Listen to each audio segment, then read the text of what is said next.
The year was 2015, and 23-year-old me, fresh out of university, received a call from my friend Mark. It seemed he had somehow acquired an Oculus Rift development kit, the first iteration of what would become the VR revolution. Kindly, he lent it to me for the weekend, and my by that point 5-year-old laptop struggled to load anything of substance. The only real thing I could do was play the setting up tutorial, which was an underwater experience, but even so, I was absolutely blown away.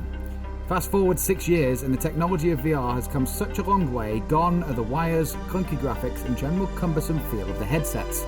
The Oculus Quest 2 feels unbelievably lightweight, which means you really are transported to other worlds.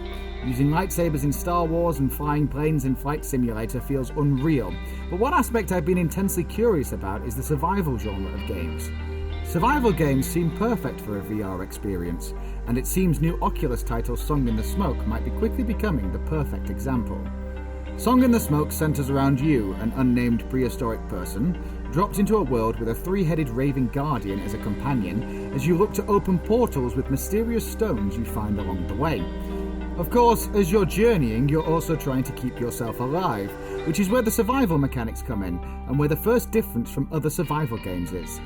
This isn't a game about building a base and retiring to a cushy tropical island to live out your days in peace. This is a game about simply staying alive at any means necessary.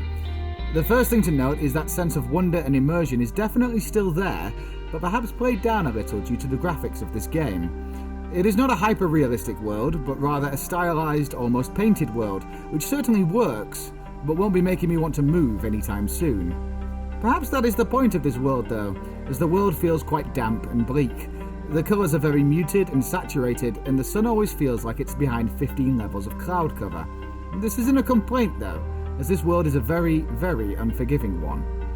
The standard survival mechanics are at play here, only with the added twist that instead of pressing buttons on a controller, you're now having to do everything with your hands. Need some bark? Get out your crudely crafted knife and some wood and start shaving it. Or want to create a weapon? Well, you'll have to bind that rock to that branch yourself.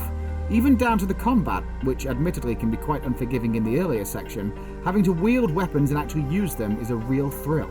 Especially when how well you use them can mean literal life and death. Where the survival aspect really excels, however, is in the campfire mechanic. Having to craft a campfire precisely, taking time to place small logs first and then add bigger and bigger logs the more the fire grows, sounds like one of those tedious mini-games, but it becomes more and more frenzied the quicker you have to do it. In one of the earlier sections of the game, I was struggling with hunger, but couldn't find berries or mushrooms to sustain myself. Having killed a deer earlier on, I had some meat in my back pocket, but I needed to cook it, so I rushed back to the campfire. In my haste to build a fire, I added the big logs too quickly, so my fire died out fairly swiftly. I took my time with the next attempt, building small logs at first until to my horror, and with a small fire efficiently burning, I realised I didn't have any other logs. I scrambled about the place trying to find more fuel. Once I did, I hastily threw it onto the fire. So hastily, it put my fire out. Cue mass hysteria.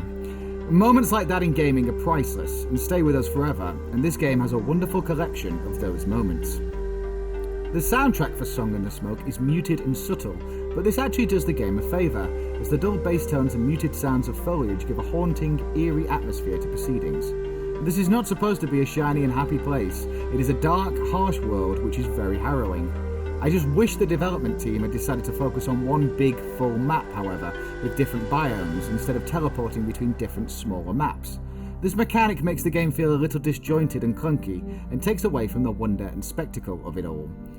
On the whole, my first foray into VR Survivor was a bit of a game-affirming one. The mechanics which are present in survival games work so wonderfully well in VR, it does them so remarkably well. There are a few problems. For example, I found that some of the movement was a little janky, and I could only really play for about an hour and a half before I started to feel a little queasy. But with a day one patch on release, I hope these problems are only ones that I encountered. These minor problems, however, don't take away from what is a wildly interesting and challenging survival game, which is why Song in the Smoke gets a 7 out of 10 from me. To be at the point where I can play and craft in a survival game as if I'm actually there is nothing short of staggering, and Song in the Smoke is a very good first experience for me in this new realm. VR survival is certainly the future, and I can't wait to see what it brings. I've been Ben for Invicta magazine. Thank you very much for watching. Let us know what you think in the comments, and if you enjoyed it, please do give this video a like and a share. Don't forget to hit that subscribe button and keep up with our latest content. You can also find us on Facebook, Instagram and Twitter, plus we regularly stream on Twitch. You can find all those links in the description below, along with our website. See you next time. Goodbye for now.